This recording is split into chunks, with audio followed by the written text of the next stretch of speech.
So this map is not very well designed, not because I'm trying to be a hater, but because these fire towers here that block the way, they're randomly generated like every map. So it gets really annoying to deal with that kind of crap.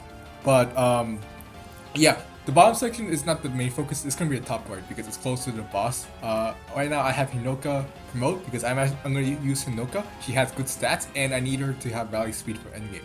And I also have Ryoma, and Ryoma is definitely gonna do a lot of killing in this in this map because if I want to go through the top, I have to go through a lot of promoted enemies.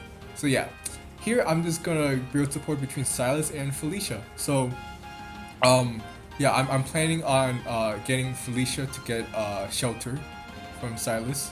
So yeah, now that I think about it, I could have probably done that with like Jacob, but at the same time, I also need Silas's paralog because the paralog also has an energy drop. So this works out overall, even though doing Jacob would be easier. So yeah, it's just gonna be building support points, and unfortunately, this is a back-to-back map. So after this will be chapter 17, and you can't support during the battle prep of 17. So yeah, I'm just gonna get the 6 points out of the way. Basically, you just fight 6 times, and then you have max support. Unless you fight like a lot of times, then it will be distributed between like who you fought with the most. But that's irrelevant. The main thing is I'm just bringing support and getting Felicia to also get a good level, but not too much because like I have to use Felicia for a couple of maps, just to get like. But the important thing is getting inspiration and shelter. And now Ryoma is just gonna be able to handle all of those enemies fine. But yeah, and now I'm gonna just get these other guys to just mess on once I finish getting the support points here. So yeah, Ryoma, he's completely fine. There's really no problem. Like these berserkers, they got nothing on them, and he's gonna lose some stats, but he's still he has with Magento and like generally high stats in general, it's gonna be fine. It won't be a big deal if he loses a few stats. Plus, I get another unit after this map who's also really strong, so it's fine. It's just because Ryoma loses some stats doesn't mean he's just gonna melt. It's just gonna make things a little bit less reliable, but he can still do it. That's the most important point. Like he's still capable of like handling enemies on his own. It decreases reliability. And it's not a big deal if the maps are not that long. So now I'm just getting my way up there, right now, because it would be nice to have a Zord up there for the boss Hans. So yeah, Hinoka is just definitely going to be doing a lot of stuff here to try and get a lot of EXP.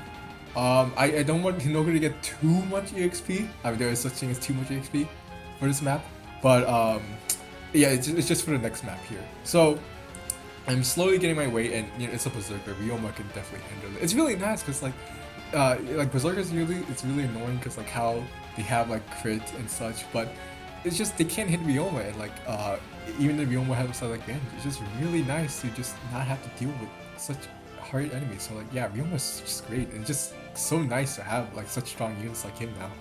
It makes the game a lot easier, and the best part is that like I get to just freely use him as much as I want. Sure, he gets a lot of EXP, but I'm not gonna use him for endgame. So like until I get the unit for endgame, which is Fuga, I get to just use him as much as possible. Go ham.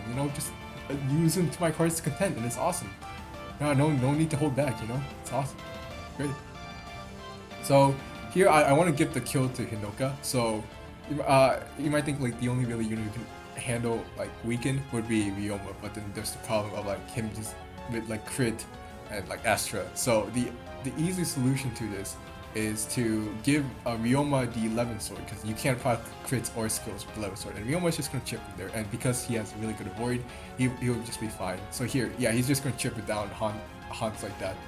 And yeah, I don't want to be on this map for too long because there are reinforcements, but it'll be fine. Yeah, I'm chipping it down. Ryoma gets another level up. That's fine. And yeah, Ryoma is going to chip down the Hans again, and now Hinoka is going to attack. But first, I have to transfer over Rita. So Hinoka does 2 damage, and Hans is 8. So I could just attack and then dance, and then yeah, Hans is dead. And there we go. For chapter 17. There's a lot of enemies, but you can just skip them by just doing the simple strat of transferring a fly over here and make them fly over here. They would be out of range of all the enemies except for that strategist who would just shoot a fireball and they'll be fine. And then I also have some flyers near the center, so that Azori can join one of them, and then Camilla's gonna go down there. She's gonna get dance, and she's gonna transfer Rinka over to Hinoka. And Hinoka would just be able to just kill Iago with a double click. This is why I didn't want to get too much XP, so that this kill would be possible. I definitely planned this. It was not, out of the spur planning, because I'm just that good at the game. So yeah, Tori can now seize.